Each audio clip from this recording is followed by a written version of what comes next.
بسم اللہ الرحمن الرحیم۔ کتاب الاستسقاء، بارش طلب کرنے کا بیان۔ اگر بارش نہ ہو تو اس موقع پر اسلام میں ہدایت دی گئی ہے کہ صلاۃ استسقاء یعنی صرف نماز، اس وقت نماز نہیں ہے، صرف اللہ کی بارگاہ میں ایک میدان میں جمع ہو کر دعا کرنا ہے بارش کے لیے، اس کا نام ہے استسقاء۔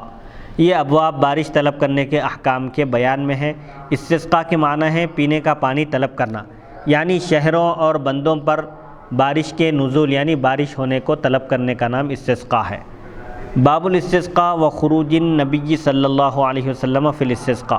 بارش کو طلب کرنے اور نبی کریم صلی اللہ علیہ وسلم کا بارش طلب کرنے کے لیے نکلنے کا بیان۔ حدیث نمبر 1015، حدثنا ابو نعیم قال حدثنا سفیان عن عبداللہ بن ابی بکر عن عباد بن تمیم عن عمہ قال خرج النبی صلی اللہ علیہ وسلم یستسقی وحول رداءہ۔ امام بخاری رحمۃ اللہ علیہ روایت کرتے ہیں، ہمیں ابو نعیم نے حدیث بیان کی، انہوں نے کہا ہمیں سفیان نے حدیث بیان کی عبداللہ بن ابی بکر سے، وہ عباد بن تمیم سے، وہ اپنے چچا سے، خود انہوں نے بیان کیا کہ نبی کریم صلی اللہ علیہ وسلم شہر کے باہر نکلے، آپ بارش کو طلب کرنے کی دعا کرتے تھے اور آپ نے اپنی چادر کو پلٹا۔ اب وہ چادر کو پلٹنے کا طریقہ اور اس کی حکمت بھی آگے تشریح میں بیان کی جائے گی۔ حدیث مذکور کے رجال، اس حدیث کے جو سند میں راوی ہیں ابو نعیم، یہ الفضل بن دکین ہیں، نمبر 2 سفیان ثوری، نمبر 3 عبداللہ بن ابی بکر بن عمرو بن حزم مدینہ کے قاضی ہیں یعنی گورنر ہیں، نمبر 4 عباد بن تمیم بن زید بن عاصم انصاری مازینی ہیں، ان کے چچا حضرت عبداللہ بن زید بن عاصم بن کعب بن عمر الانصاری رضی اللہ عنہ ہیں۔ حافظ صفی الدین متوفی 923 ہجری نے حضرت عبداللہ بن زید کے تعلق سے لکھا ہے، یہ صحابی ہیں، ان سے کئی احادیث شریفہ مروی ہیں، نقل ہیں۔ ان کی 8 احادیث پر امام بخاری اور امام مسلم متفق ہیں۔ امام بخاری صرف ایک حدیث کے ساتھ منفرد ہیں، ان کو واقعہ حرہ میں ایک 64 ہجری میں جو واقعہ پیش آیا تھا، کعبے پر حملہ کیا گیا تھا اور مدینہ منورہ میں بھی فساد برپا کیا گیا تھا، اس واقعے کو واقعہ حرہ سے یاد کیا جاتا ہے۔ اس واقعے میں عبداللہ بن زید رضی اللہ عنہ کو شہید کر دیا گیا تھا۔ نماز استسقاء پڑھنے کے متعلق فقہائے مالکیہ کا نظریہ۔ علامہ ابو الحسن علی بن خلف ابن بطال مالکی قرطبی شارح بخاری لکھتے ہیں، مسلمانوں کا اس بات پر اتفاق ہے کہ جب بارش نہ ہو اور مسلمان قحط سالی کا شکار ہوں تو بارش کی طلب کے لیے گھروں سے نکل کر عیدگاہ کی طرف جانا اور بارش کے لیے دعا کرنا جائز ہے۔ اور نماز استسقاء میں اختلاف ہے کہ استسقاء یہ نماز ہے یا صرف دعا ہے۔ امام اعظم ابو حنیفہ فرماتے ہیں، مسلمانوں پر بارش کے نہ ہونے سے جو مصیبت آئی ہے، اس مصیبت کو دور کرنے کے لیے اللہ تعالیٰ کی بارگاہ میں عاجزی اور تضرع، گریہ وزاری سے اور گڑ گڑا کر دعا کرنی چاہیے۔ اور اگر امام نے مسلمانوں کو نصیحت کرنے کے لیے اور اللہ تعالیٰ سے ڈرانے کے لیے خطبہ دیا تو یہ بھی جائز ہے۔ کوئی اگر تقریر کرے جس میں لوگوں کو واعظ و نصیحت کرے، گناہوں سے باز رہنے کی تلقین کرے، اللہ کے عذاب سے ڈرائے، اس کے لیے اگر خطبہ دے تو یہ بھی درست ہے۔ اور بارش کی طلب کے لیے نماز پڑھنا معروف نہیں ہے، یعنی نماز پڑھنا ثابت نہیں ہے۔ امام اعظم ابو حنیفہ نے اس باب کی حدیث سے استدلال کیا ہے کیونکہ اس میں نماز پڑھنے کا ذکر نہیں ہے۔ مغیرہ نے ابراہیم نخعی سے نقل کیا ہے کہ وہ ایک مرتبہ بارش کی طلب کے لیے نکلے، بارش کی دعا کے لیے نکلے، بارش نہ ہوئی تھی تو انہوں نے بارش کے لیے دعا کرنے کے لیے نکلے۔ جب وہ دعا سے فارغ ہو گئے تو لوگ کھڑے ہو کر نماز پڑھنے لگے، ابراہیم نخعی نے نماز نہیں پڑھی اور واپس لوٹ آئے۔ مصنف ابن ابی شیبہ حدیث نمبر 8430۔ بہرحال استسقاء صرف دعا ہے، اپنے گناہوں کی معافی ہے، استغفار کرنا ہے اور اللہ کی بارگاہ میں گڑ گڑا کر بارش نازل ہونے کے لیے، بارش ہونے کے لیے دعا کرنا ہے۔ اور باقی فقہا اور امام ابو یوسف اور امام محمد نے یہ کہا ہے کہ استسقاء میں 2 رکعت نماز پڑھنا سنت ہے، کیونکہ نبی کریم صلی اللہ علیہ وسلم سے 2 رکعت نماز استسقاء پڑھنا ثابت ہے۔ اور جن راویوں نے اس میں نماز پڑھنے کا ذکر نہیں کیا وہ حجت نہیں ہے۔ جو روایتیں ایسی آئی ہیں جس میں صرف دعا کا ذکر ہے، راویوں نے نماز پڑھنے کا ذکر نہیں کیا، تو ان کے ذکر کرنے سے وہ دلیل نہیں بن سکتی، بلکہ جن راویوں نے نماز پڑھنے کا ذکر کیا ہے ان کی روایت اولا ہے، یعنی بہتر ہے، کیونکہ یہ حدیث میں وہ زیادتی ہے جس کو قبول کرنا واجب ہے۔ جن روایات میں نماز پڑھنے کا ذکر ہے وہ ایک اضافی معلومات ہے کہ حضور صلی اللہ علیہ وسلم نے استسقاء کے موقع پر نماز پڑھی، تو ان فقہا کے پاس اس روایت کو اختیار کرنا زیادہ بہتر ہے، لہٰذا ان روایتوں کو اختیار کرتے ہوئے 2 رکعت نماز استسقاء پڑھنا سنت ہے۔ بارش کی دعا کے وقت چادر پلٹنے کا طریقہ اور اس کی حکمت۔ حضور صلی اللہ علیہ وسلم استسقاء کے لیے تشریف لے گئے اور آپ نے اپنی چادر پلٹائی، تو اس چادر پلٹنے کا صحیح طریقہ کیا ہے اور چادر پلٹنے کی حکمت کیا ہے؟ اس حدیث میں یہ ذکر ہے کہ نبی کریم صلی اللہ علیہ وسلم نے استسقاء کی دعا فرمائی اور اس کے بعد آپ نے اپنی چادر کو پلٹا۔ علامہ ابو سلیمان حمد بن محمد الخطابی لکھتے ہیں چادر پلٹنے کی صفت میں اختلاف ہے کہ چادر کو کس طرح پلٹا جائے۔ امام شافعی نے یہ کہا ہے کہ چادر کا اوپر کا حصہ نیچے کر دے اور نیچے کا حصہ اوپر کر دے، اور چادر کا جو حصہ دائیں کندھے پر ہے اس کو بائیں کندھے پر کر دے، اور جو حصہ بائیں کندھے پر ہے اس کو دائیں کندھے پر کر دے۔ یہ امام شافعی نے چادر پلٹنے کا طریقہ بتایا کہ چادر کے اوپر کے حصے کو نیچے کر دے، نیچے کے حصے کو اوپر کر دے، اور دائیں کندھے پر جو چادر کا حصہ ہے اس کو بائیں کندھے پر کر دے، اور بائیں کندھے پر چادر کا جو حصہ ہے اس کو دائیں کندھے پر کر دے۔ اور امام احمد بن حنبل نے کہا کہ چادر کی دائیں جانب کو بائیں جانب کر دے اور بائیں جانب کو دائیں جانب کر دے، اور امام مالک کا قول بھی ایسا ہی ہے، یعنی امام احمد بن حنبل رحمۃ اللہ علیہ کی طرح ہے۔ خطابی نے یہ بات معالم السنن جلد نمبر 1 صفحہ 219 میں بیان کی۔ علامہ بدر الدین محمود بن احمد عینی حنفی شارح بخاری لکھتے ہیں چادر کے پلٹنے میں حکمت یہ ہے کہ چادر کو پلٹ کر مسلمان اپنے حالات کو بدلنے کی نیک فعلی نکالے، یعنی جس طرح چادر کو پلٹ دیا گیا اسی طرح اللہ تعالیٰ سے بندے امید کریں کہ اللہ تعالیٰ بھی ان کے حالات کو پلٹ دے، قحط سالی جو چھا گئی ہے پھیل گئی ہے اس کو دور کر کے بارش نازل کر دے، تاکہ اللہ تعالیٰ قحط کو مسلمانوں سے پلٹ دے۔ حمد بن محمد الخطابی یہ جو شارح ہیں، شارح بخاری علامہ بدر الدین محمود بن احمد عینی حنفی، علامہ بدر الدین عینی ہیں یہ، اور گویا کہ مسلمان چادر پلٹ کر یوں عرض کرتے ہیں کہ اے اللہ، جس چیز کو پلٹنا ہمارے اختیار میں ہے ہم اس کو پلٹ رہے ہیں اور چادر کو پلٹ رہے ہیں، یعنی چادر کو پلٹنا ہمارے اختیار میں ہے، ہم چادر کو پلٹ رہے ہیں،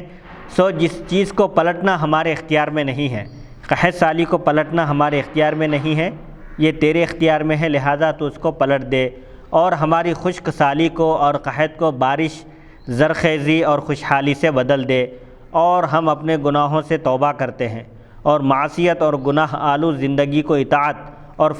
فرما برداری اور نیکی سے بدلتے ہیں۔ الہ العالمین ہمیں توفیق دے کہ ہم اس عزم پر، اس پختہ ارادے پر قائم رہیں، اور تو ہماری توبہ کو قبول فرما اور بارش نازل کر کے ہماری خشک سالی کو خوشحالی سے بدل دے،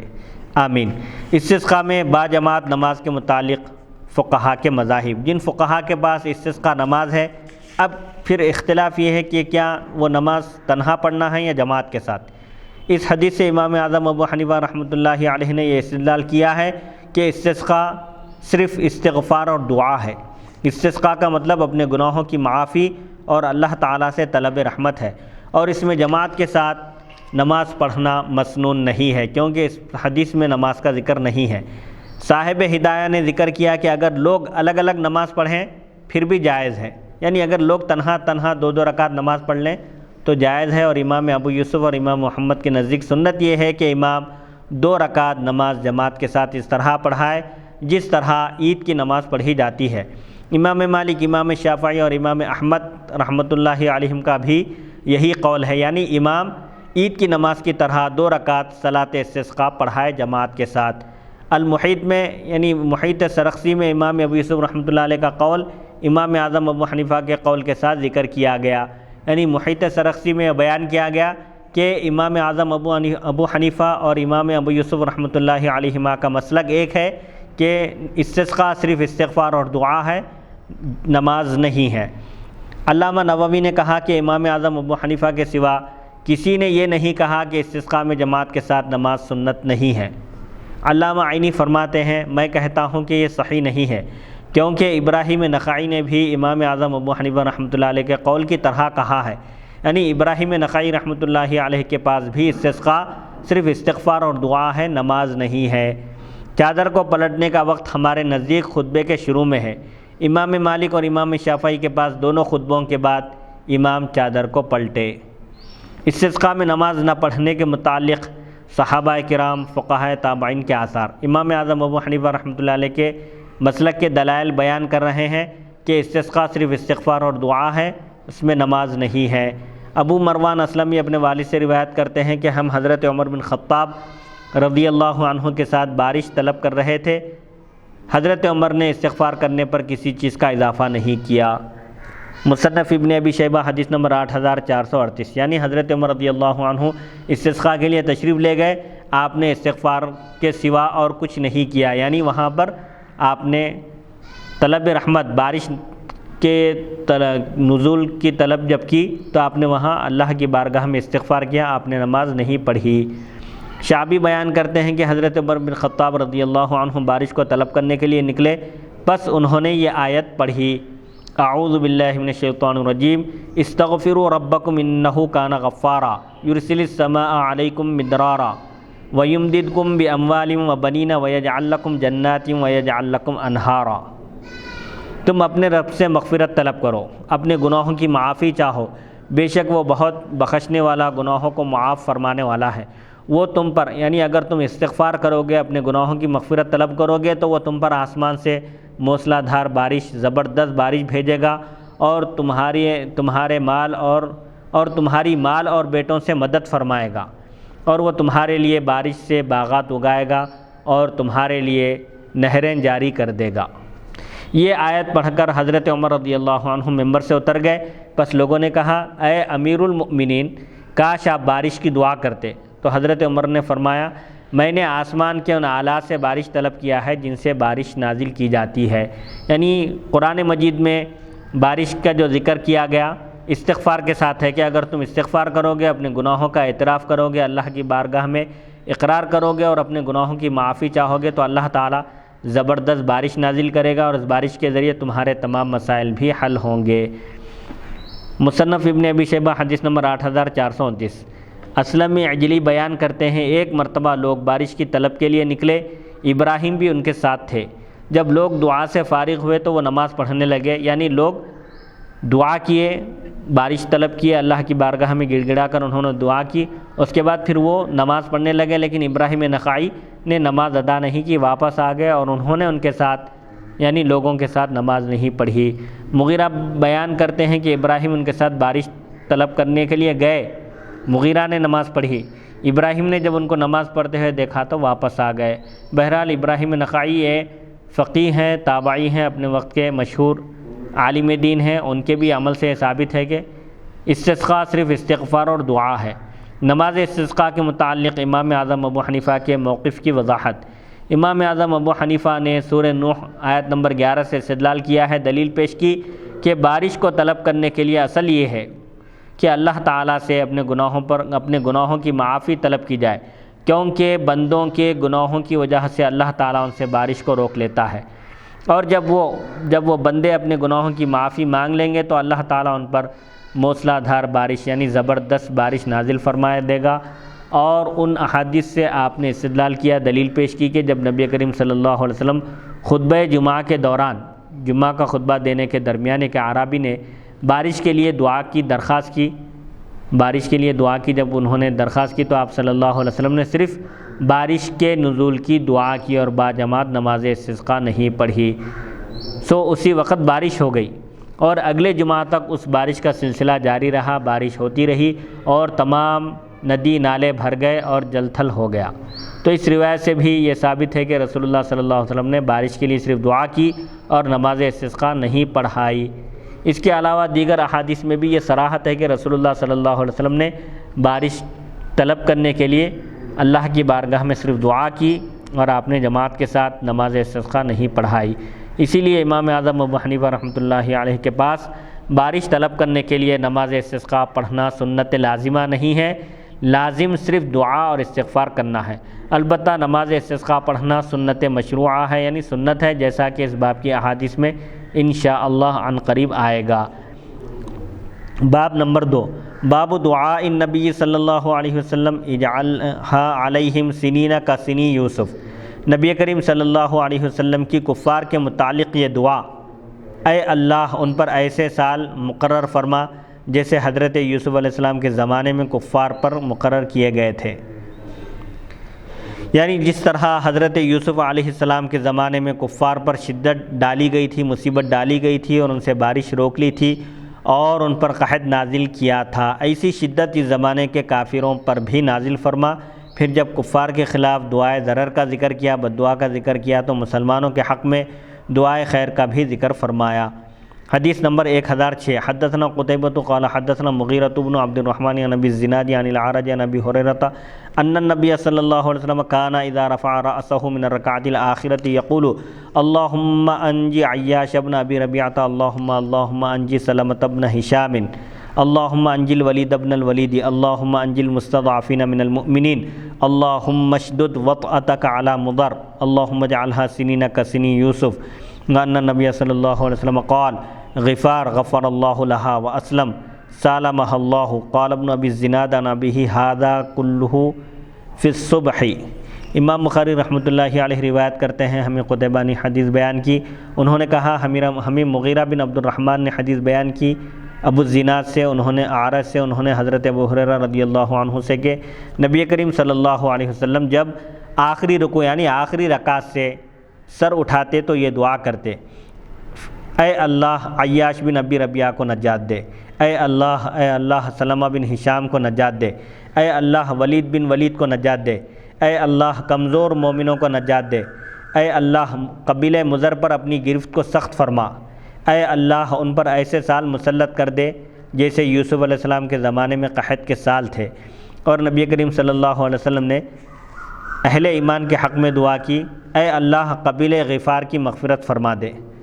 جو اسلام قبول کیے ہیں، اور اے اللہ قبیلہ اسلم کو سلامت رکھ، سلامتی عطا فرما۔ ابن ابی الزناد نے اپنے والد سے روایت کی کہ یہ فجر کی نماز میں تھا، یعنی آپ صلی اللہ علیہ وسلم نے کفار کے خلاف یہ بد دعا فجر کی نماز میں رکوع سے اٹھ کر آپ نے دوسری رکعت کے رکوع سے اٹھ کر آپ نے یہ بد دعا کی، اور جو اہل حق تھے، اہل ایمان تھے، ان کے حق میں آپ نے دعا کی، قبیلہ غفار، قبیلہ اسلم وغیرہ کے حق میں آپ نے اچھی دعائیں فرمائی۔ اس حدیث کی تشریح صحیح بخاری حدیث نمبر 757 میں گزر چکی۔ اس اعتراض کا جواب کہ کفار کے خلاف دعائیں ضرر کرنا تو آپ کی شان رحمت کے خلاف ہے، یعنی آپ صلی اللہ علیہ وسلم سرتاپا رحمت ہیں، رحمت للعالمین ہیں، ساری کائنات کے لیے آپ کو رحمت بنا کر بھیجا گیا ہے، آپ مومنوں کے حق میں بھی رحمت ہیں اور کافروں کے حق میں بھی رحمت ہیں، پھر آپ نے کافروں کے خلاف بد دعا کیوں کی؟ تو اس کا جواب دیا جا رہا ہے۔ اس حدیث پر یہ اشکال ہوتا ہے، یہ اعتراض ہو سکتا ہے کہ نبی کریم صلی اللہ علیہ وسلم تو رؤوف رحیم یعنی انتہائی مہربان رحم دل ہیں، اور ساری کائنات کے لیے آپ سرتاپا رحمت ہیں، تو کفار کے خلاف دعائیں ضرر کرنا، بد دعا کرنا اور ان پر قحط کے سال مسلط کرنے کی دعا کرنا تو آپ کی شان رحمت کے موافق نہیں ہے۔ تو اس اعتراض کا جواب یہ ہے کہ نبی کریم صلی اللہ علیہ وسلم تو صرف رحمت ہیں، سراپا رحمت ہیں، اور اللہ تعالیٰ رحمان ہے، پس جب قحط کے سال نازل کرنا اللہ تعالیٰ کے رحمان ہونے کے خلاف نہیں ہے، یعنی اللہ تعالیٰ رحمان و رحیم ہے، اس کے باوجود قحط کے سال آ سکتے ہیں، تو قحط کی دعا کرنا بھی رسول اللہ صلی اللہ علیہ وسلم کی شان رحمت کے خلاف نہیں ہو سکتا۔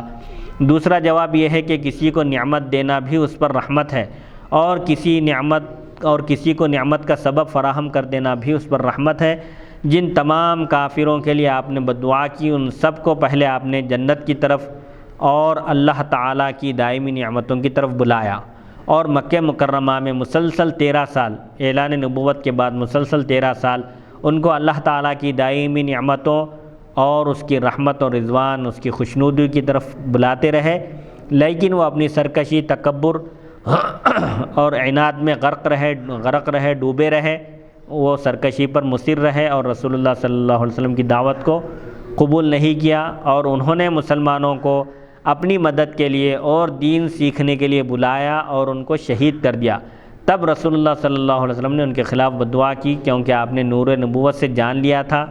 کہ یہ لوگ اسلام لانے والے نہیں ہیں، ابدی بدبخت ہیں، شقی ہیں،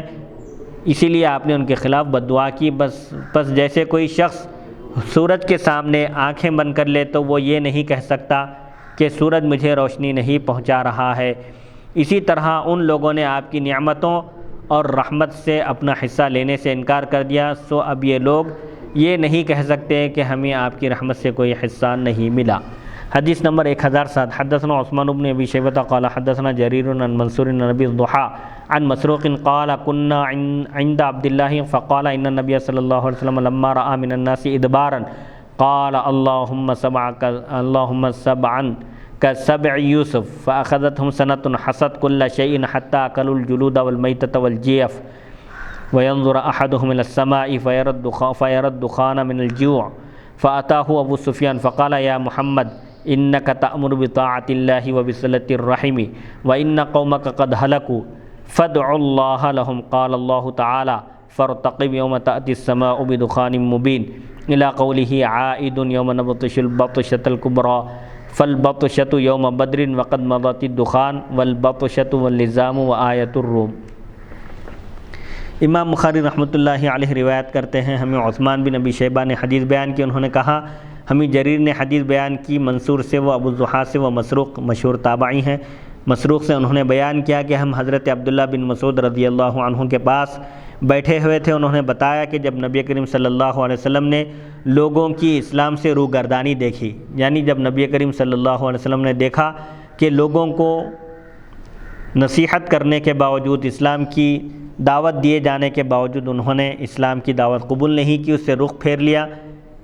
اس سے بے توجہی اختیار کی، تو آپ نے ان کے لیے یہ بد دعا کی کہ اے اللہ ان کو 7 سال تک کے لیے قحط میں مبتلا کر دے، جیسے حضرت یوسف علیہ السلام کے زمانے میں 7 سال تک قحط پڑھا تھا۔ پس حضور اکرم صلی اللہ علیہ وسلم کی دعا قبول ہو گئی، پس قحط نے ان کو یعنی قریش کو اس طرح پکڑا، کفار قریش کو، کہ ہر چیز ختم ہو گئی، فنا ہو گئی، حتیٰ کہ ان لوگوں نے چمڑا، مردار اور مرے ہوئے جانور تک کھا لیے، یعنی نوبت یہ آ گئی کہ قحط کی وجہ سے، بارش نہ ہونے کی وجہ سے ان کو کھانے کے لیے کچھ نہیں ملا، یہاں تک کہ وہ مجبور ہو کر چمڑا، مردار اور مرے ہوئے جانور تک کھا لیے۔ ان میں سے کوئی شخص قحط نازل ہونے کی وجہ سے، قحط سالی کی وجہ سے امید سے آسمان کی طرف دیکھتا تو اسے بھوک کی شدت سے دھواں نظر آتا۔ پھر ابو سفیان نے آپ صلی اللہ علیہ وسلم کے پاس آ کر کہا اے سیدنا محمد صلی اللہ علیہ وسلم، یعنی ابو سفیان نے جب قوم کی یہ حالت دیکھی، کفار قریش بھوک سے بے چین ہیں اور قحط سالی کا شکار ہو چکے ہیں اور دانے دانے کے لیے محتاج ہو گئے، تو ابو سفیان نے آ کر حضور اکرم صلی اللہ علیہ وسلم سے عرض کیا کہ اے سیدنا محمد صلی اللہ علیہ وسلم، آپ اللہ کی اطاعت اور اقربا پروری کا حکم دیتے ہیں، آپ کی شان یہ ہے کہ آپ اللہ کی اطاعت کرنے اور اقربا پروری یعنی رشتہ داروں کا خیال رکھنے، ان کے ساتھ حسن سلوک کرنے کی تعلیم دیتے ہیں، اور آپ کی قوم ہلاک ہو رہی ہے، قریش بھوک کی وجہ سے مارے بھوک کے ہلاک ہو رہے ہیں، سو آپ ان کے لیے اللہ تعالیٰ سے دعا کیجئے۔ اور اللہ تعالیٰ نے فرمایا اے نبی اس دن کا انتظار کیجئے جب آسمان سے ایک واضح دھواں ظاہر ہوگا، یعنی سورہ دخان کی چند آیتوں کی آپ نے تلاوت فرمائی کہ الی قوله کفر کی طرف لوٹنے والے ہو، یعنی فرتقب یوم تأتی السماء بدخان مبین، پس آپ انتظار کیجئے اس دن کا جس دن آسمان واضح کھلا دھواں لے کر آئے گا۔ یغشی الناس، وہ دھواں کیسے ہوگا؟ تمام لوگوں پر چھا جائے گا، یعنی لوگوں کو کچھ دکھائی نہیں دے گا، اس وقت کہا جائے گا ھذا عذاب علیم، یہ دردناک عذاب ہے جس دن ہم انہیں سختی کے ساتھ پکڑیں گے، یعنی یوم نبطش البطشۃ الکبریٰ، جس دن ہم بڑی پکڑ پکڑیں گے۔ اس سے کیا مراد ہے بطشۃ کبریٰ سے؟ اس سے مراد حضرت ابن مسعود رضی اللہ عنہ نے فرمایا سخت پکڑ تو بدر کے دن تھی جب کفار کو شکست فاش ہوئی، اور دھواں پکڑ نظام اور آیت روم گزر چکی ہے، یعنی دھواں بھی آیا اور نظام بھی، اور آیت روم یعنی روم کو اللہ تعالیٰ نے غلبت الروم کہہ کر روم کو شکست دی گئی، یہ سب نشانیاں گزر چکی ہیں۔ مشکل الفاظ کے معنی اور حدیث شریف کا خلاصہ اس حدیث میں ادبارن کا لفظ بیان کیا گیا، اس کے معنی ہے پیٹ پھیرنا، یعنی جب رسول اللہ صلی اللہ علیہ وسلم نے یہ دیکھا کہ قریش اسلام قبول کرنے میں دیر کر رہے ہیں، تاخیر کر رہے ہیں، اور آپ کی دعوت سے منہ موڑ رہے ہیں، آپ انہیں اللہ کی طرف بلاتے ہیں، اللہ کی وحدانیت اور اس کی توحید کی دعوت دیتے ہیں اور یہ لوگ قبول نہیں کر رہے ہیں، تو جب آپ نے ان کے خلاف دعا کی سبعاً، یعنی اللہ تعالیٰ سے آپ نے عرض کیا کہ اللہ ان پر شدت اور قحط کے ایسے 7 سال مسلط کر دے جیسے حضرت یوسف علیہ السلام کے زمانے میں شدت اور قحط کے 7 سال تھے کہ لوگ اپنا سب کچھ بیچنے پر مجبور ہو گئے اپنی جان بچانے کے لیے،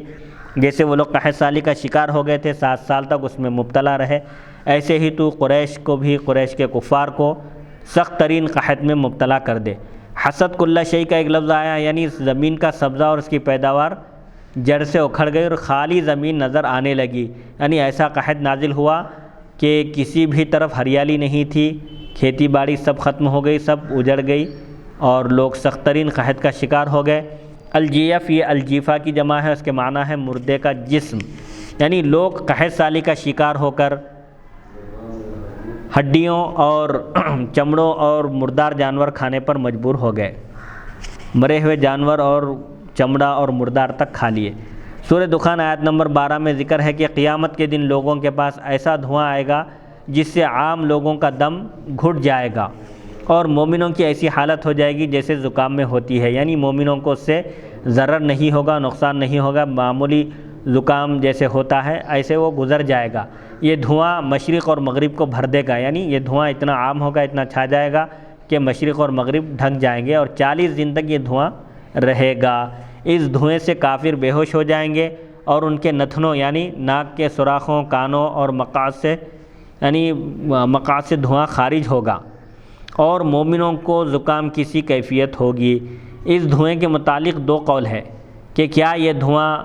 گزر چکا ہے یا پھر یہ دھواں آنے والا ہے۔ اس سلسلے میں 2 قول ہیں، ایک قول یہ ہے کہ یہ مرحلہ گزر چکا ہے، یہ دھواں آیا تھا جس سے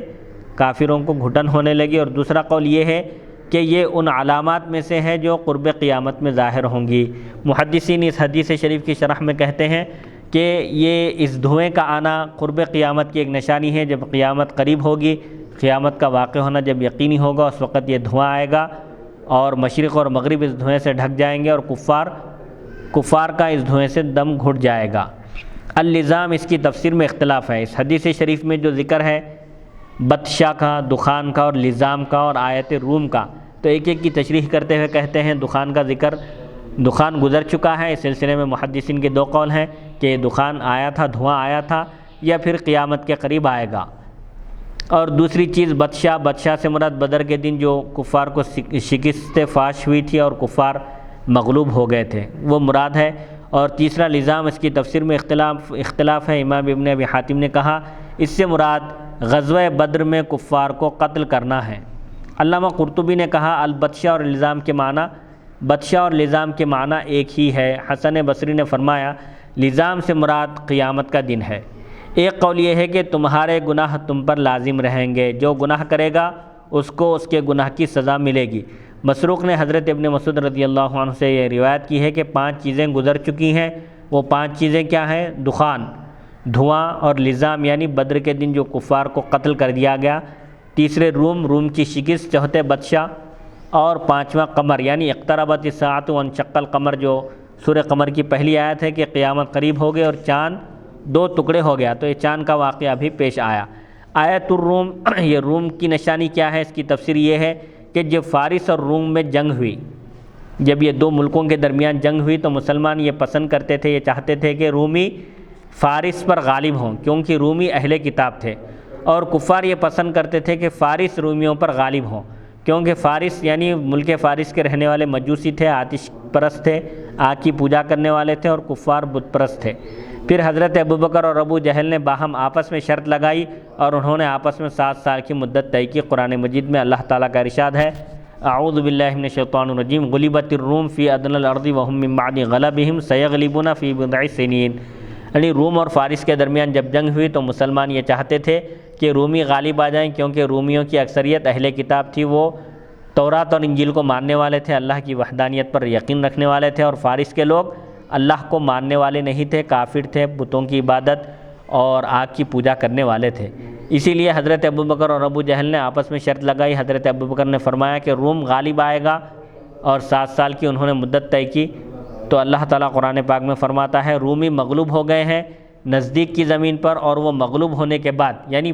فی الوقت پہلے مغلوب ہو گئے ہیں لیکن پھر عن قریب وہ کفار پر غالب آ جائیں گے، چھا جائیں گے چند سال میں ہی۔ حضرت ابوبکر نے بضع سے مراد 7 سال لیے تھے۔ نبی کریم صلی اللہ علیہ وسلم نے فرمایا بضعن کا لفظ یہ عربی زبان کا لفظ ہے، 9 تک مراد لیا جاتا ہے، 3 سے لے کر 9 تک کو بضعن کہتے ہیں۔ تم مدت اور رقم دونوں کو زیادہ کر دو، یعنی 7 سال کی مدت کو بڑھا کر 9 کر دو، تو حضرت ابوبکر رضی اللہ عنہ نے ایسا ہی کر دیا۔ پھر اس 9 سال کے عرصے میں رومی غالب آ گئے اور اس سے مسلمانوں کو بہت خوشی ہوئی۔ شعبی نے کہا اس وقت جوا یعنی ایسی شرط لگانا حلال تھا، لیکن بعد میں شرط لگانے کو حرام قرار دیا گیا۔ ہماری تحقیق کے مطابق حضرت علامہ غلام رسول سعیدی رحمۃ اللہ علیہ فرماتے ہیں کہ ہماری تحقیق کے مطابق یہ روایت صحیح نہیں ہے۔ اس کی تفصیل سورہ روم کی ابتدائی آیتوں کی تفسیر میں، تبیان القرآن جو قرآن مجید کی ایک تفسیر ہے اس میں دیکھیں، وہاں تفصیل ملے گی۔ باب نمبر 3، باب سؤال الناس الامام الاستسقاء اذا قحطوا۔ جب قحط پڑ جائے، بارش نہ ہو تو لوگوں کا امام سے بارش طلب کرنے کا سوال کرنا، یعنی جب بارش نہ ہو تو لوگ امام سے، خطیب سے، جو قوم کا مقتدا ہے، اس سے درخواست کریں کہ وہ استسقاء کرے، بارش طلب کرے، استغفار اور دعا کرے۔ حدیث نمبر 1008، حدثنا عمرو بن علی قال حدثنا ابو قتیبہ قال حدثنا عبد الرحمن بن عبد الله بن دینار عن ابیہ قال سمعت ابن عمر يتمثل بشعر ابی طالب وابیض يستسقى الغمام بوجهه ثمال الیتامى عصمۃ للارامل۔ امام بخاری رحمۃ اللہ علیہ روایت کرتے ہیں، ہمیں عمرو بن علی نے حدیث بیان کی، انہوں نے کہا، ہمیں ابو قتیبہ نے حدیث بیان کی، انہوں نے کہا، ہمیں عبد الرحمن بن عبداللہ بن دینار نے حدیث بیان کی اپنے والد سے۔ خود وہ بیان کرتے ہیں کہ میں نے حضرت عمر رضی اللہ عنہما سے سنا، حضرت ابن عمر رضی اللہ عنہما سے سنا، وہ ابو طالب کے اس شعر کو، حضور کے چچا کے اس شعر کو پڑھتے تھے۔ وہ شعر انہوں نے حضور صلی اللہ علیہ وسلم کی شان میں کہا تھا۔ وہ انتہائی خوبصورت شخص ہیں جن کے چہرے کے وسیلے سے بادل سے بارش طلب کی جاتی ہے، جن کا وسیلہ دے کر بارش مانگی جاتی ہے، طلب کی جاتی ہے، جو یتیموں کا سہارا ہیں اور بیواؤں کے سرپرست ہیں۔ یہ حضور صلی اللہ علیہ وسلم کی شان میں حضرت ابو طالب جو آپ کے چچا ہیں، انہوں نے یہ شعر کہا تھا کہ رسول اللہ صلی اللہ علیہ وسلم حسین و جمیل ہیں، آپ کے چہرے انور کا واسطہ دے کر بارش طلب کی جاتی ہے، بارش مانگی جاتی ہے۔ آپ صلی اللہ علیہ وسلم کی شان یہ ہے کہ آپ یتیموں کا سہارا ہیں، ان کے لیے آپ ملجا اور ماوا ہیں، اور جو بیوہ ہیں ان کے آپ سرپرست ہیں، ان کی مدد کرتے ہیں، اور ان کی آپ سرپرستی فرماتے ہیں۔ باب کے ساتھ اس حدیث کی مطابقت اس جملے میں ہے۔ یہ جو باب باندھا گیا، باب سؤال الناس الامام الاستسقاء اذا قحطوا، یہ مناسبت کیا ہے؟ جن کے چہرے کے وسیلے سے بادل سے بارش طلب کی جاتی ہے۔ اس اعتراض کا جواب کہ ابو طالب کو یہ کیسے معلوم ہوا کہ آپ کے چہرے سے بارش طلب کی جاتی ہے؟ علامہ بدر الدین عینی حنفی شارح بخاری لکھتے ہیں، علامہ سہیلی نے کہا ہے کہ اگر یہ اعتراض کیا جائے کہ ابو طالب نے یہ کیسے کہا کہ آپ کے چہرے انور کے وسیلے سے بادل سے بارش طلب کی جاتی ہے، حالانکہ ابو طالب نے یہ کبھی نہیں دیکھا کہ آپ سے بارش طلب کی گئی، آپ سے صرف ہجرت کے بعد بارش طلب کی گئی تھی۔ پھر انہوں نے اس کا یہ جواب دیا کہ ابو طالب نے اس واقعے کی طرف اشارہ کیا ہے کہ حضرت عبد المطلب نے قریش کے لیے بارش کی دعا کی تھی۔ اس وقت نبی کریم صلی اللہ علیہ وسلم بھی ان کے ساتھ، یعنی عبد المطلب اپنے جد امجد کے ساتھ تھے، اور اس وقت آپ کم سن تھے۔ اس اعتراض کے جواب میں یہ بھی کہا گیا ہے کہ ابو طالب نے اس شعر سے آپ صلی اللہ علیہ وسلم کی مدح سرائی کی ہے، آپ کی تعریف و توصیف کی ہے، کیونکہ ان کے خیال میں آپ اس شان کے مالک تھے کہ آپ کے چہرے انور کے وسیلے سے بارش کے حصول کی دعا کی جاتی۔ ہر چند کے انہوں نے اس کے وقوع یعنی اس کے واقع ہونے کا اگرچہ کہ آپ نے مشاہدہ نہیں کیا تھا، لیکن آپ کو یہ یقین تھا، اس بات کا اندازہ تھا کہ آپ کی شان، آپ کا مقام یہ ہے کہ آپ کے وسیلے سے اگر بارش کی دعا کی جائے تو یقیناً بارش ہوگی۔ علامہ ابن التین نے کہا ہے کہ ابو طالب کے شعر میں یہ دلیل ہے کہ وہ نبی کریم صلی اللہ علیہ وسلم کی بعثت سے پہلے آپ کی نبوت کو جانتے تھے، پہچانتے تھے۔ ابو طالب کو یقین تھا کہ آپ نبی برحق ہیں، کیونکہ شام کے سفر میں ابو طالب نے دیکھا تھا جب حضور صلی اللہ علیہ وسلم کی عمر شریف 12 سال کی تھی، آپ کو ابو طالب اپنے ساتھ سفر میں رکھے تھے،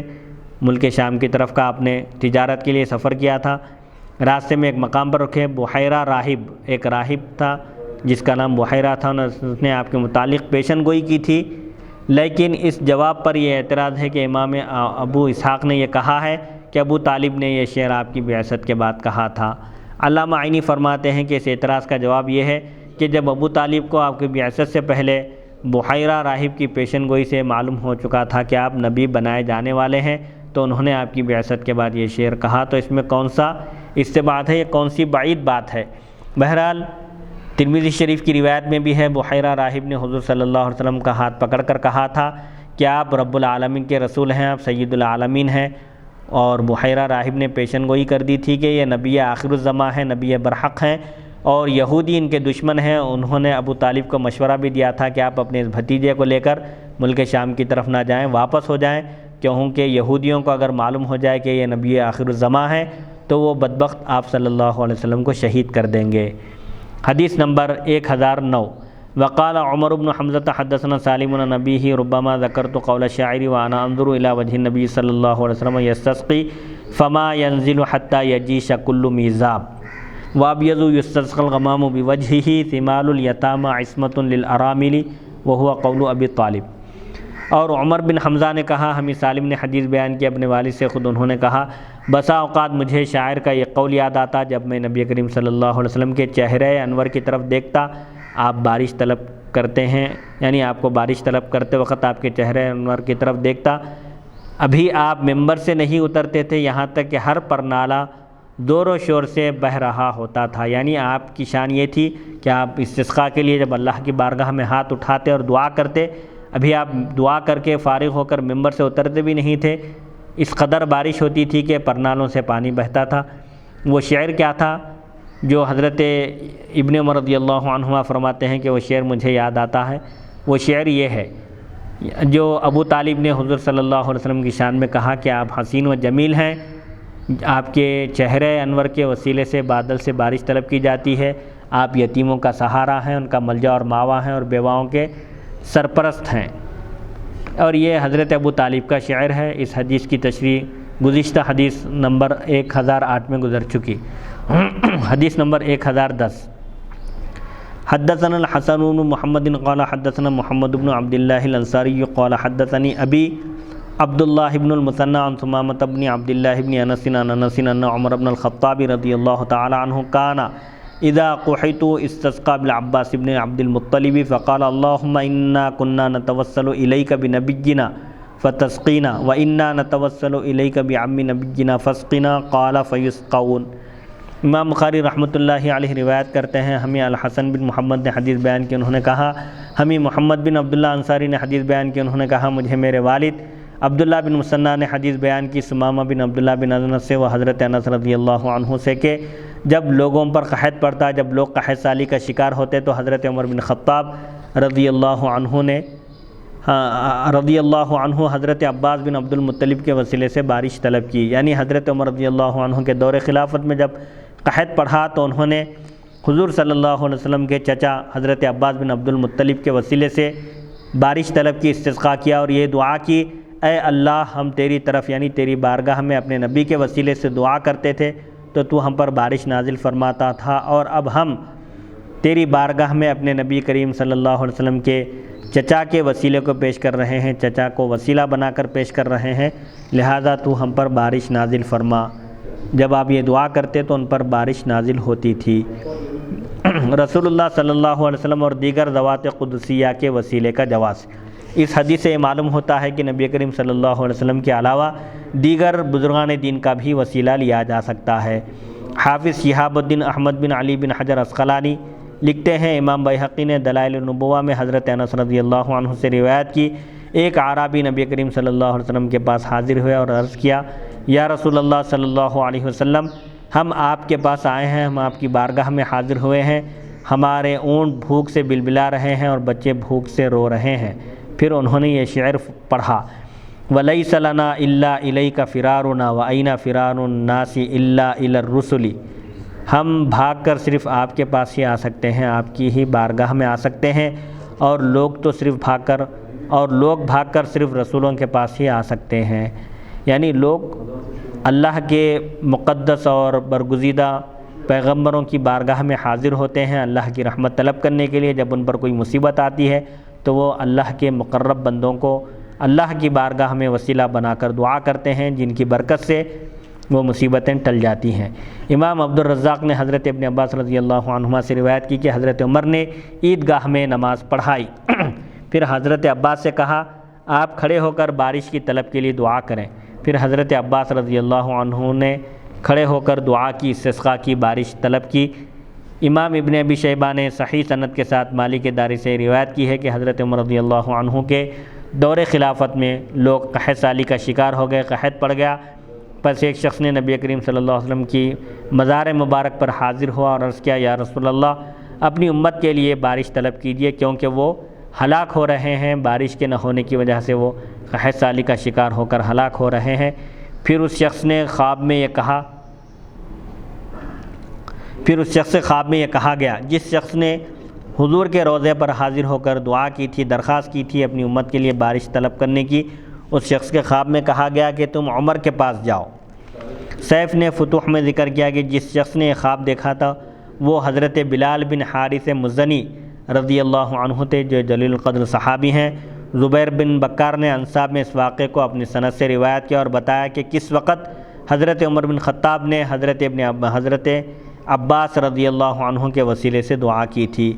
حضرت عمر نے دعا میں کہا اے اللہ ہر مصیبت کسی گناہ کی وجہ سے آتی ہے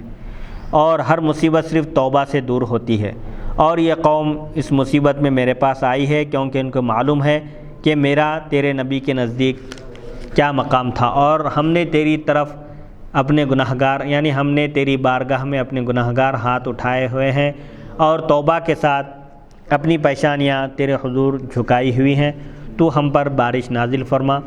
حضرت عمر رضی اللہ عنہ نے یہ دعا کی، پھر پہاڑوں کی طرح آسمان پر بادل امڈ آئے اور اتنی بارش ہوئی کہ زمین سرسبز و شاداب ہو گئی،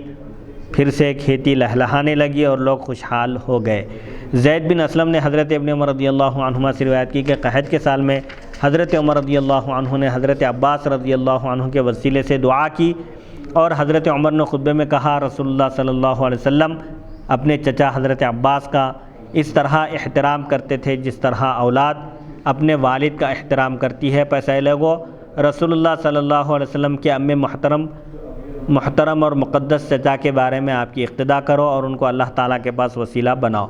بس وہ ابھی وہاں سے روانہ نہ ہوئے تھے، یہ دعا کر کے حضرت عباس رضی اللہ عنہ کے وسیلے سے انہوں نے بارش طلب کی، بارش کی دعا کر کے ابھی اس مقام سے روانہ بھی نہ ہوئے تھے کہ بارش شروع ہو گئی۔ امام ابن سعد نے ذکر کیا ہے کہ قحط کا یہ سال سن 18 ہجری کا تھا، یعنی سن 18 ہجری دور خلافت عمر رضی اللہ عنہ میں قحط پڑ گیا تھا۔ پھر انہوں نے استسقاء کیا۔ حضرت عباس کے اس قصے سے معلوم ہوا کہ اہل صلاح، اہل خیر اور اہل بیت نبوت سے شفاعت طلب کرنا مستحب ہے۔ حضرت عباس بن عبد المطلب رضی اللہ عنہ کے اس واقعے سے یہ بھی معلوم ہوتا ہے کہ جو اللہ کے نیک بنتے ہیں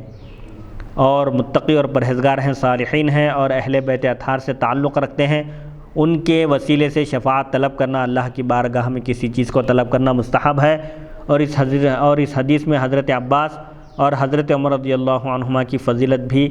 معلوم ہوتی ہے، اور حضرت عمر کا حضرت عباس کے لیے تواضع کرنا ہے اور ان کے حق کا اعتراف کرنا ہے کہ حضرت عمر رضی اللہ عنہ خلیفہ وقت ہیں، امیر المؤمنین ہیں، اس کے باوجود وہ حضرت عباس رضی اللہ عنہ کا انہوں نے احترام کیا اور ان کو وسیلہ بنایا اللہ کی بارگاہ میں۔ فوراً حضرت عمر کی دعا، حضرت عباس رضی اللہ عنہ کی دعا قبول ہوئی اور وہ لوگ ابھی وہاں سے روانہ بھی نہیں ہوئے کہ بارش شروع ہو گئی تھی۔ اس حدیث سے اور حافظ ابن حجر عسقلانی کی تشریح سے معلوم ہوا کہ اللہ تعالیٰ کی بارگاہ میں جس طرح نیک اعمال کا وسیلہ پیش کرنا مستحب ہے، اسی طرح اللہ تعالیٰ کی بارگاہ میں نیک حضرات کا وسیلہ پیش کرنا بھی جائز اور مستحب ہے، جیسا کہ قرآن مجید کی اس آیت سے بھی ثابت ہے جو سورہ انفال میں ذکر ہے۔ اللہ تعالیٰ ارشاد فرماتا ہے اعوذ باللہ من الشیطان الرجیم وما کان اللہ لیعذبہم وانت فیہم وما کان اللہ معذبہم وہم یستغفرون۔ اس آیت کے پہلے حصے میں اللہ تعالیٰ ارشاد فرماتا ہے کہ اللہ تعالیٰ ان کو عذاب دینے والا نہیں ہے، حالانکہ آپ صلی اللہ علیہ وسلم کی ذات اقدس ان کے درمیان جلوہ گر ہے، یعنی حضور صلی اللہ علیہ وسلم کی ذات اقدس کفار کے درمیان موجود رہنے کی وجہ سے اللہ نے کفار پر اپنا عذاب نازل نہیں کیا۔ تو پہلے حصے میں آیت کے ذات کو وسیلہ بنانے کا ذکر ہے کہ ذات کی برکت سے اللہ تعالیٰ نے کفار سے عذاب کو روکے رکھا ہے، اور دوسرے حصے میں فرماتا ہے وما کان اللہ معذبہم، وہم یستغفرون، جب تک وہ لوگ استغفار کرتے رہیں گے، اپنے گناہوں کی معافی طلب کرتے رہیں گے، اللہ تعالیٰ ان کو عذاب دینے والا نہیں ہے۔ اس آیت سے یہ معلوم ہوا کہ ذات کا بھی وسیلہ لیا جا سکتا ہے اور اعمال کا بھی، لیکن اللہ تعالیٰ نے ذات کے وسیلے کو مقدم کیا، کیونکہ اللہ کے جو محبوب اور مقرب بندے ہیں وہ اللہ تعالیٰ کی بارگاہ میں یقیناً مقبول ہیں، اور عمل کی مقبولیت چونکہ ہماری مشکوک ہے، اسی لیے ہم اعمال صالحہ کے بجائے ذوات قدسیہ کو، جو مقدس ہستیاں ہیں، انبیاء ہیں اور صحابہ کرام ہیں، اہل بیت اطہار ہیں، بزرگان دین ہیں، ان کی ذات کو وسیلہ بنا کر اللہ تعالیٰ کی بارگاہ میں دعا کریں تو یقیناً ہماری دعا قبول ہوگی۔ بعض بدعقیدہ لوگ یہ کہتے ہیں کہ حضرت عمر رضی اللہ عنہ نے رسول اللہ صلی اللہ علیہ وسلم کے وسیلے سے دعا نہیں کی، بلکہ حضرت عباس رضی اللہ عنہ کے وسیلے سے دعا کی۔ اس سے معلوم ہوا کہ حضرت عمر کے نزدیک رسول اللہ صلی اللہ علیہ وسلم نعوذ باللہ من ذالک زندہ نہیں تھے، ورنہ وہ آپ کے وسیلے سے دعا کرتے، یہ بدعقیدہ لوگ کہتے ہیں۔ تو اس کے جواب میں کہتے ہیں، ہم کہتے ہیں، یعنی علامہ غلام رسول سعیدی رحمۃ اللہ علیہ اہل سنت والجماعت کی طرف سے کہتے ہیں کہ رسول اللہ صلی اللہ علیہ وسلم کے زندہ ہونے پر تو بہت سارے دلائل ہیں جس کو ہم کئی بار پیش کر چکے ہیں، یعنی مختلف شروحات میں آپ نے اس کو پیش کیا ہے۔ ابن ماجہ کی بھی ایک حدیث ہے، ان اللہ حرم علی الارض ان تأکل اجساد الانبیاء، یعنی اللہ تعالیٰ نے زمین پر یہ حرام قرار دیا ہے کہ وہ انبیاء کرام کے مقدس جسموں کو کھا لے، یعنی زمین انبیاء کرام کے جسموں کو نقصان نہیں پہنچا سکتی، وہ زندہ ہیں اپنی قبروں میں، جیسا کہ رسول اللہ صلی اللہ علیہ وسلم نے فرمایا کہ میں معراج کے موقع پر موسیٰ علیہ السلام کی قبر کے پاس سے میں گزرا تو کیا دیکھتا ہوں کہ وہ اپنی قبر میں نماز ادا کر رہے تھے۔ حضرت عمر رضی اللہ عنہ نے حضرت عباس رضی اللہ عنہ کے وسیلے سے اس لیے دعا کی تھی تاکہ مسلمانوں کو یہ معلوم ہو جائے کہ جس طرح آپ کے وسیلے سے دعا قبول ہوتی ہے، یعنی رسول اللہ صلی اللہ علیہ وسلم کے وسیلے سے دعا مقبول ہوتی ہے، اسی طرح آپ کے اہل بیت اور اقربا کے یعنی رشتہ داروں کے وسیلے سے بھی دعا قبول ہوتی ہے۔ چنانچہ اشرف علی تھانوی متوفہ 1364 ہجری نے لکھا ہے کہ اس حدیث شریف سے غیر نبی کے ساتھ بھی توسل کا جواز نکلا، یعنی خود اشرف علی تھانوی صاحب نے بھی کہا ہے کہ اس حدیث شریف سے یہ ثابت ہوتا ہے کہ انبیاء کے علاوہ دیگر صالحین کا بھی وسیلہ لینا جائز ہے، ان کے وسیلے سے بھی دعا کرنا جائز ہے، جبکہ اس کو نبی سے کوئی تعلق ہو، قرابت حسیہ کا یا قرابت معنویہ کا، یعنی جو نبی کریم صلی اللہ علیہ وسلم سے تعلق رکھتے ہیں، قرابت داری کا، رشتہ داری کا، معنوی طور پر یا حسی طور پر، ان کا بھی وسیلہ لینا جائز ہے۔ تو توسل بالنبی کی ایک صورت یہ بھی نکلی، اور اہل فہم یعنی سمجھدار نے کہا ہے، جو اہل فہم ہیں، اہل علم ہیں، انہوں نے کہا کہ اس پر متنبہ کرنے کے لیے حضرت عمر رضی اللہ عنہ نے حضرت عباس رضی اللہ عنہما کا وسیلہ لیا، اس لیے نہیں کہ پیغمبر صلی اللہ علیہ وسلم کے بعد وفات، اس لیے آپ نے ایسا نہیں کیا کہ پیغمبر صلی اللہ علیہ وسلم کے ساتھ وفات کے بعد توسل جائز نہ تھا، آپ کا یہ عقیدہ نہیں تھا کہ رسول اللہ صلی اللہ علیہ وسلم کے وصال کے بعد آپ کا وسیلہ نہیں لیا جا سکتا، اس وجہ سے نہیں، بلکہ آپ نے اس لیے حضرت عباس رضی اللہ عنہ کا وسیلہ لیا، یہ بتانے کے لیے کہ حضور صلی اللہ علیہ وسلم سے جو قرابت داری رکھتے ہیں، رشتہ داری رکھتے ہیں، جو قریبی تعلق رکھتے ہیں، وہ بھی اللہ کی بارگاہ میں مقبول ہیں، غیر نبی کا بھی وسیلہ لیا جا سکتا ہے۔ جبکہ دوسری روایت سے اس کا جواز ثابت ہے، اور چونکہ اس توسل پر یعنی جب حضرت عمر رضی اللہ عنہما نے حضرت عباس رضی اللہ عنہ کو وسیلہ بنایا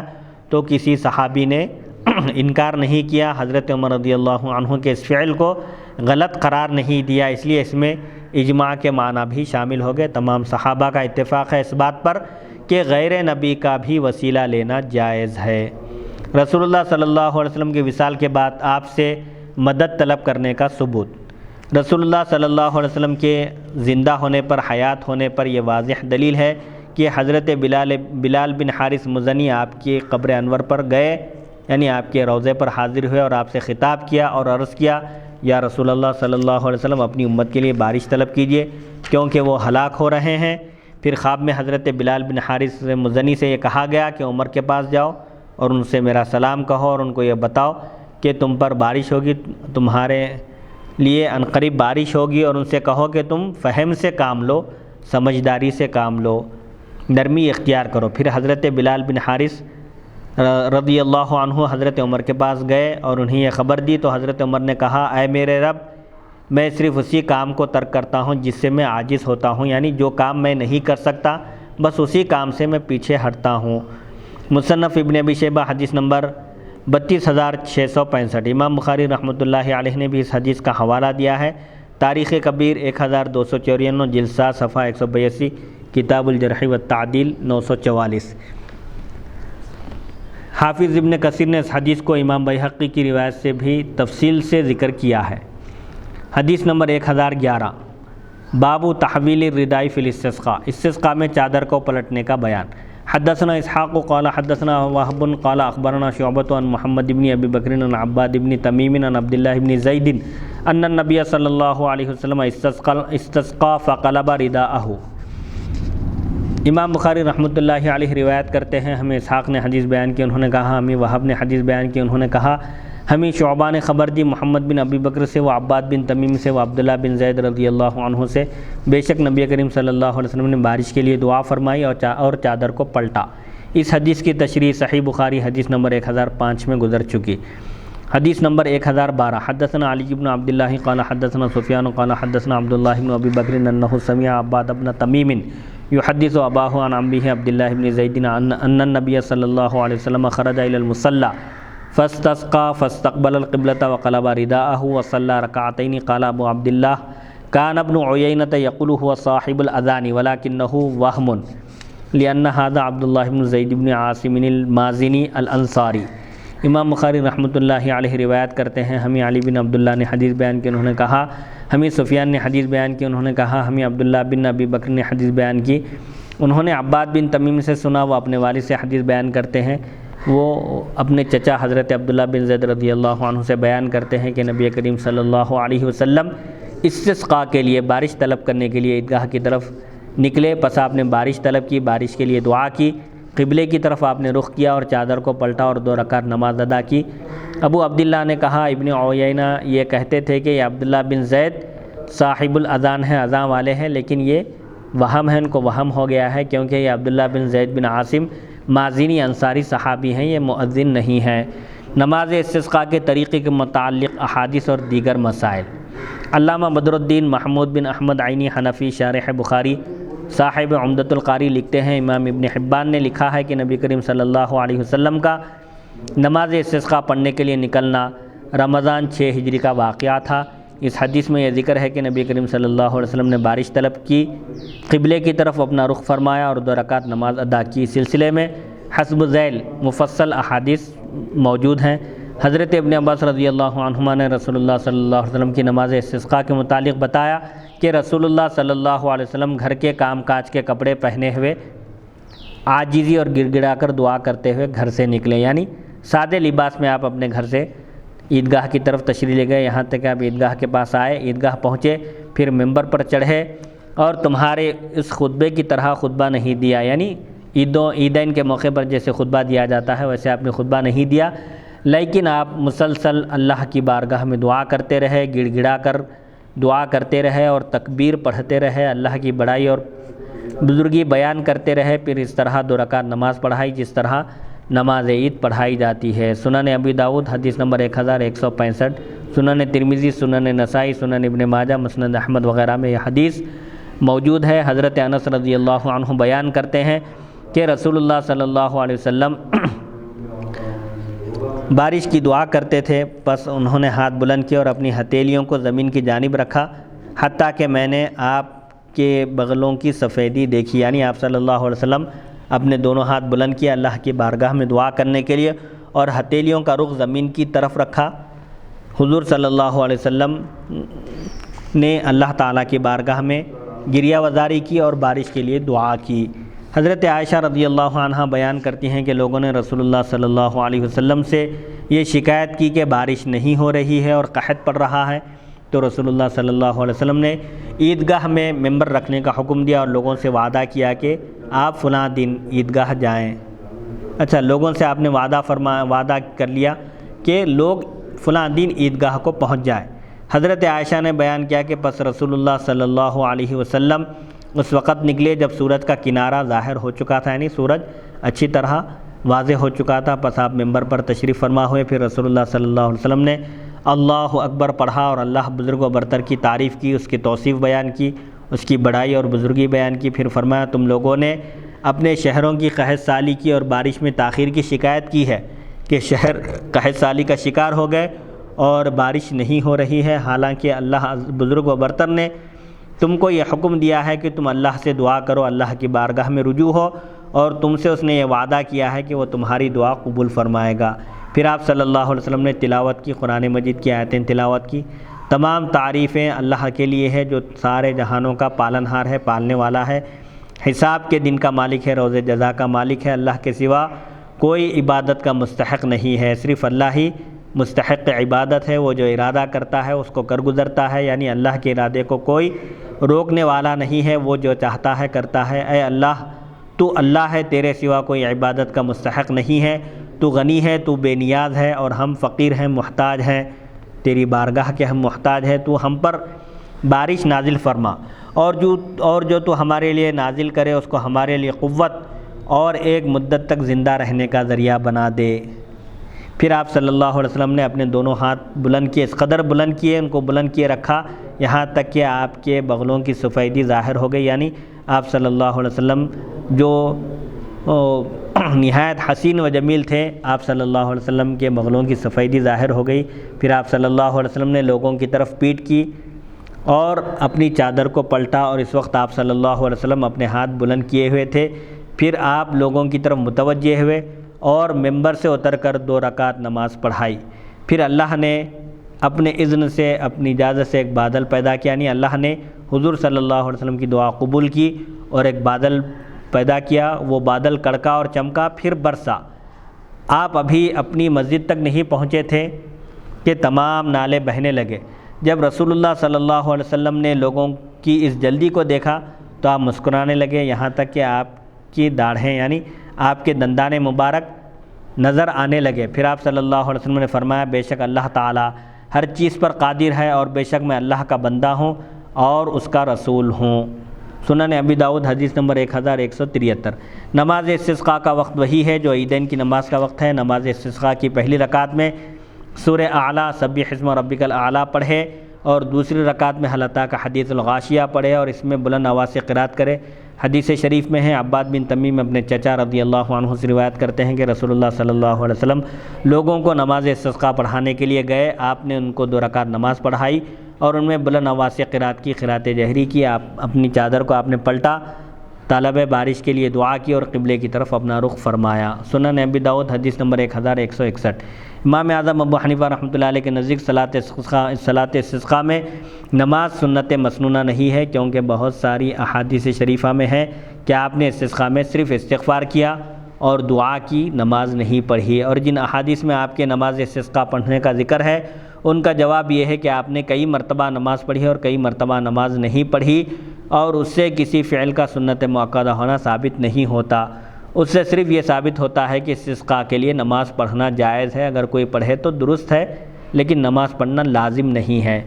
باب نمبر 5، باب انتقام الرب عز وجل من خلقہ بالقحط اذا انتہکت محارمہ۔ یہ بیان ہے جب اللہ کی حدود کو پامال کیا جائے تو اللہ بزرگ و برتر کا قحط سالی مسلط کر کے، قحط طاری کر کے اپنی مخلوق سے انتقام لینے کا بیان، یعنی جب اللہ تعالیٰ کو مخلوق ناراض کرتی ہے تو اللہ تعالیٰ اس کو قحط سالی کا شکار کر دیتا ہے، اور جب اس کے حدود کو پامال کیا جاتا ہے تو اللہ تعالیٰ اس کو اپنے غضب میں مبتلا کرتا ہے۔ امام بخاری رحمۃ اللہ علیہ نے اس باب کا عنوان قائم کیا ہے، لیکن اس کے تحت کوئی حدیث ذکر نہیں کی۔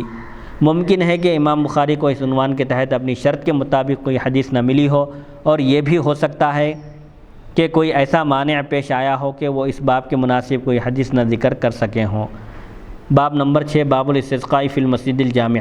جامع مسجد میں بارش طلب کرنے کا بیان، یعنی شہر کی جو سب سے بڑی مسجد ہے وہاں لوگ جمع ہو کر بارش کے لیے دعا کریں۔ اس باب سے امام بخاری نے یہ اشارہ کیا ہے کہ نماز استسقاء پڑھنے کے لیے عیدگاہ میں جانا ضروری نہیں ہے، کیونکہ اصل مقصود تو صحرا میں نماز پڑھنا ہے تاکہ زیادہ سے زیادہ لوگ شریک ہو سکیں، اور جامع مسجد میں نماز پڑھنے سے بھی یہ مقصود پورا ہو جاتا ہے۔ لہذا اگر شہر کی بڑی مسجد میں جمع ہو کر بھی استسقاء کیے تو درست ہیں۔ حدیث نمبر 1013۔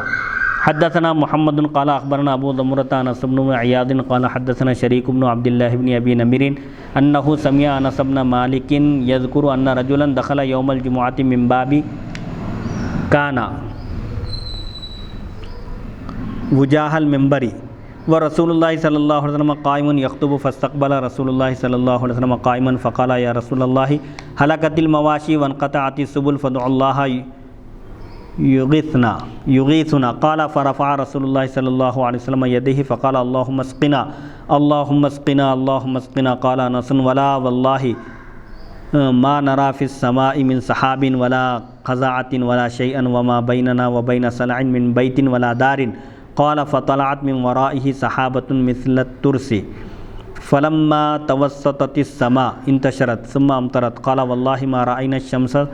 ستا ثم دخل رجل من ذلك الباب في الجمعة المقبلة ورسول الله صلى الله عليه وسلم قائم يخطب فاستقبله قائما فقال يا رسول الله هلكت الأموال وانقطعت السبل فادعوا الله يمسكها قال فرفع رسول الله صلى الله عليه وسلم يديه قال ثم قال اللهم حوالينا ولا علينا اللهم على الآكام والجبال والآجام والضراب والأودية ومنابت الشجر قال فانقطعت وخرجنا نمشي في الشمس قال شريك فسألت أنسا أهو الرجل الأول قال لا أدري۔ امام بخاری رحمۃ اللہ علیہ روایت کرتے ہیں ہمیں محمد نے حدیث بیان کی، انہوں نے کہا ہمیں ابو ضمرہ انس بن عیاض نے خبر دی، انہوں نے کہا ہمیں شریک بن عبداللہ بن ابی نمر نے حدیث بیان کی، انہوں نے حضرت انس بن مالک رضی اللہ عنہ سے سنا، وہ ذکر کر رہے تھے کہ جمعہ کے دن ایک شخص ممبر کے سامنے والے دروازے سے داخل ہوا اور رسول اللہ صلی اللہ علیہ وسلم اس وقت کھڑے ہو کر خطبہ دے رہے تھے۔ وہ شخص رسول اللہ صلی اللہ علیہ وسلم کی طرف منہ کر کے کھڑا ہو گیا، پس اس نے کہا یا رسول اللہ صلی اللہ علیہ وسلم مویشی جانور ہلاک ہو گئے اور راستے منقطع ہو گئے، لہذا آپ اللہ تعالیٰ کی بارگاہ میں دعا کیجیے کہ وہ ہم پر بارش نازل کرے۔ حضرت انس نے کہا پس رسول اللہ صلی اللہ علیہ وسلم نے اپنے دونوں ہاتھ بلند کیے اللہ کی بارگاہ میں، پھر دعا کی اے اللہ ہم پر بارش نازل کر، اے اللہ ہم پر بارش نازل کر، اے اللہ ہم پر بارش نازل کر۔ آپ نے یہ جملہ 3 بار عرض کیا۔ حضرت انس نے کہا اے اور اللہ کی قسم ہم آسمان میں اکٹھے بادل دیکھ رہے تھے، نہ متفرق بادل اور نہ کوئی چیز اور نہ ہمارے اور صلاح پہاڑ کے درمیان کوئی بادل چھپا ہوا تھا اور نہ کسی حویلی اور گھر کے درمیان، بس اچانک صلاح پہاڑ کے پیچھے سے ڈھال کی طرح بادل امڑ آئے، یعنی رسول اللہ صلی اللہ علیہ وسلم ادھر دعا کیے اور ادھر آسمان پر بادل چھا گئے، اور جب وہ آسمان کے وسط میں درمیان میں پہنچے بادل تو وہ پھیل گئے پھر برسنے لگے۔ حضرت انس نے کہا اللہ کی قسم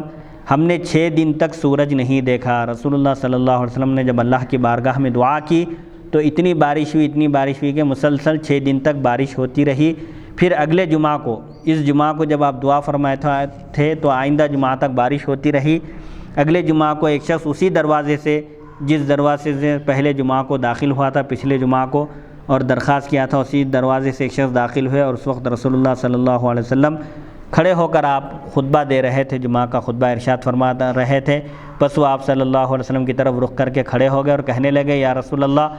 اموال ہلاک ہو گئے، پہلے بارش نہ ہونے کی وجہ سے مویشی ہلاک ہو گئے تھے، جانور ہلاک ہونے کے قریب آ گئے تھے، اب اتنی بارش ہو رہی ہے، مسلسل 1 ہفتے سے بارش کا سلسلہ جاری ہے جس کی وجہ سے اموال ہلاک ہو گئے اور راستے منقطع ہو گئے، ہر طرف پانی ہی پانی ہے، اب بس آپ اللہ تعالیٰ سے دعا کیجئے کہ وہ اب بارش کو روک لے۔ پھر رسول اللہ صلی اللہ علیہ وسلم نے اپنے دونوں ہاتھوں کو بلند کیا، پھر آپ نے دعا کی اے اللہ ہمارے ارد گرد بارش نازل فرما، ہم پر نہ نازل کر، یعنی اب شہروں میں بارش نہ ہو، جنگلات میں اور وادیوں میں اور جو بستیوں سے دور جو علاقے ہیں، ٹیلے پہاڑ وغیرہ میدانوں پر بارش نازل ہو۔ اے اللہ ہمارے ارد گرد بارش نازل کر، ہم پر بارش نہ نازل کر۔ اے اللہ ٹیلوں پر، پہاڑوں پر، میدانوں پر، پہاڑیوں پر اور وادیوں پر اور درختوں کے اگنے کے مقامات پر بارش نازل فرما۔ حضرت انس بیان کرتے ہیں کہ پھر بارش فوراً رک گئی، بند ہو گئی اور ہم دھوپ میں چلنے پھرنے لگے۔ شریک نے کہا میں نے حضرت انس سے پوچھا کہ یہ وہی پہلا شخص تھا جس نے بارش کی درخواست کی تھی، بارش کے لیے دعا کی درخواست کی تھی؟ تو آپ نے فرمایا مجھے معلوم نہیں وہ پہلے شخص تھے یا پھر کوئی دوسرے نئے شخص تھے۔ اس حدیث شریف کی تشریح صحیح بخاری حدیث نمبر 932 میں گزر چکی ہے۔ راستے منقطع ہونے کی توجیہ اور دیگر مسائل۔ بارش نہ ہونے کی جس نے شکایت کی اس نے یہ بھی کہا تھا راستے منقطع ہو گئے، اور جس نے بارش زیادہ ہونے کی شکایت کی اس نے بھی کہا راستے منقطع ہو گئے۔ اس کی توجیہ کیا ہے؟ اس کی توجیہ یہ ہے کہ جس نے بارش نہ ہونے کی شکایت کی تھی اس کا مطلب تھا کہ بارش نہ ہونے کی وجہ سے چراگاہیں سوکھ گئیں، سبزہ ختم ہو گیا، جانوروں کے کھانے کے لیے کچھ نہیں رہا، اب جانوروں اور سواریوں پر سوار ہو کر سفر کرنا ممکن نہیں رہا۔ اس لیے اس شخص نے پہلے شخص نے جو بارش کی درخواست کی تھی کہا تھا راستے منقطع ہو گئے، اور جس نے بارش زیادہ ہونے کی شکایت کی تھی اس نے بھی کہا راستے منقطع ہو گئے، یعنی بارش کی کثرت سے راستوں میں پانی بھر گیا، ندی نالے ابلنے لگے اور اب سفر کرنا ممکن نہیں رہا۔ اس لیے دوسرے شخص نے بھی جس نے بارش کے رکنے کی درخواست کی تھی انہوں نے بھی یہی کہا کہ راستے منقطع ہو گئے۔ اس حدیث شریف سے حسب ذیل مسائل معلوم ہوئے۔ اس حدیث سے معلوم ہوا کہ کسی ناگہانی افتاد یعنی مصیبت کے وقت امام سے دوران خطبہ کلام کرنا، بات کرنا جائز ہے۔ اہل خیر اور اہل صلاح سے اور جن کی دعا کے مقبول ہونے کی یقین کی توقع ہو ان سے دعا کی درخواست کرنی چاہیے۔ طلب بارش کی دعا کو خطبے میں داخل کرنا جائز ہے۔ دفع ضرر کی دعا کرنا توکل کے منافی نہیں ہے، یعنی توکل کے خلاف نہیں ہے۔ اس حدیث میں نبی کریم صلی اللہ علیہ وسلم نے بارش کو نازل کرنے کی دعا کی اور نماز استسقاء نہیں پڑھی۔ اس میں امام اعظم ابو حنیفہ رحمۃ اللہ علیہ کی واضح دلیل ہے کہ استسقاء میں اصل استغفار اور دعا ہے اور اس کے لیے نماز پڑھنا مسنون نہیں ہے۔ یہ حدیث شریف صحیح مسلم 1975 جلد 2 صفحہ 712 پر مذکور ہے، وہاں اس کی شرح نہیں کی گئی، اسی لیے یہاں پر اس کی تفصیلی شرح کی گئی۔ باب نمبر 7 باب الاستسقاء فی خطبۃ الجمعۃ غیر مستقبل القبلۃ، جمعہ کے خطبے میں بارش کی طلب کی دعا کرنا جبکہ خطیب کا قبلے کی طرف منہ نہ ہو۔ حدیث نمبر 1014 حدثنا قتيبة بن سعيد قال حدثنا اسماعيل بن جعفر عن شريك عن انس بن مالك ان رجلا دخل المسجد يوم جمعة من باب كان نحو دار القضاء ورسول الله صلى الله عليه وسلم قائم يخطب فاستقبل رسول الله صلى الله عليه وسلم قائما ثم قال يا رسول الله هلكت الاموال وانقطعت السبل فادع الله يغثنا، فرفع رسول الله صلى الله عليه وسلم يديه ثم قال اللهم اغثنا اللهم اغثنا اللهم اغثنا، قال انس ولا والله ما نرى في السماء من سحاب ولا خضعة وما بيننا وبين سلع من بيت ولا دار، قال فطلعت من ورائه سحابة مثل الترس فلما توسطت السماء انتشرت ثم امطرت فلا والله ما رأينا الشمس ستا، ثم دخل رجل من ذلك الباب في الجمعة ورسول الله صلى الله عليه وسلم قائم يخطب فاستقبله قائما فقال يا رسول الله هلكت الاموال وانقطعت السبل فادعوا الله يمسكها عنا، فرفع رسول الله صلى الله عليه وسلم يديه ثم قال اللهم حوالينا ولا علينا اللهم على الآكام والضراب وبطون الأودية ومنابت الشجر، قال فأقلعت وخرجنا نمشي في الشمس، قال شريك سألت انس بن مالك اهو الرجل الاول فقال ما ادري۔ امام بخاری رحمۃ اللہ علیہ روایت کرتے ہیں ہمیں قتیبہ بن سعید نے حدیث بیان کی، انہوں نے کہا ہمیں اسماعیل بن جعفر نے حدیث بیان کی، انہوں نے شریک سے، انہوں نے حضرت انس بن مالک رضی اللہ عنہ سے، وہ بیان کرتے ہیں کہ ایک شخص جمعہ کے دن مسجد میں اس دروازے سے داخل ہوا جو دارالقضاء کی طرف ہے۔ رسول اللہ صلی اللہ علیہ وسلم اس وقت کھڑے ہوئے خطبہ دے رہے تھے، اس شخص نے کھڑے ہو کر رسول اللہ صلی اللہ علیہ وسلم کی طرف رخ کیا، پھر کہا یا رسول اللہ صلی اللہ علیہ وسلم اموال ہلاک ہو گئے اور راستے منقطع ہو گئے، لہذا آپ اللہ سے دعا کیجئے کہ وہ ہم پر بارش نازل کرے۔ پھر رسول اللہ صلی اللہ علیہ وسلم نے اپنے ہاتھوں کو بلند کیا، پھر دعا کی اے اللہ ہم پر بارش نازل فرما، اے اللہ ہم پر بارش نازل فرما، اے اللہ ہم پر بارش نازل فرما۔ حضرت انس نے کہا اور اللہ کی قسم ہم آسمان پر اکٹھے بادل دیکھ رہے تھے، نہ متفرق بادل، یعنی آسمان پر بالکل دور دور تک نام و نشان نہیں تھا بادلوں کا، بارش کا، اور نہ ہی کوئی آثار تھے، اور نہ ہمارے اور صلاح پہاڑ کے درمیان کوئی بادل کسی اوٹ میں تھا، اور نہ کسی حویلی اور کسی گھر کے درمیان، یعنی دور دور تک بارش کا کوئی اتا پتہ نہیں تھا۔ پھر رسول اللہ صلی اللہ علیہ وسلم کی دعا کرنے کے بعد اچانک صلاح پہاڑ کے پیچھے سے ڈھال کی طرح یعنی کثیر تعداد میں بادل امڑ آئے، اور جو وہ بادل آسمان کے درمیان پہنچے تو پھیل گئے، منتشر ہو گئے، پھر برسنے لگے، یعنی ان سے بارش ہونے لگی۔ اللہ کی قسم ہم نے 6 دن تک سورج نہیں دیکھا، یعنی 6 دن تک رسول اللہ صلی اللہ علیہ وسلم کی دعا کی برکت سے بارش ہوتے رہی، مسلسل بارش ہوتے رہی، 6 دن تک سورج نہیں نکلا۔ پھر جمعہ کے دن یعنی ایک ہفتہ گزرنے کے بعد جب جمعہ آ گیا تو جمعہ کے دن ایک شخص اسی دروازے سے داخل ہوا، اور اس وقت رسول اللہ صلی اللہ علیہ وسلم کھڑے ہوئے، خطبہ ارشاد فرما رہے تھے، بس وہ آپ کی طرف منہ کر کے کھڑا ہوا. بس اس نے کہا یا رسول اللہ صلی اللہ علیہ وسلم،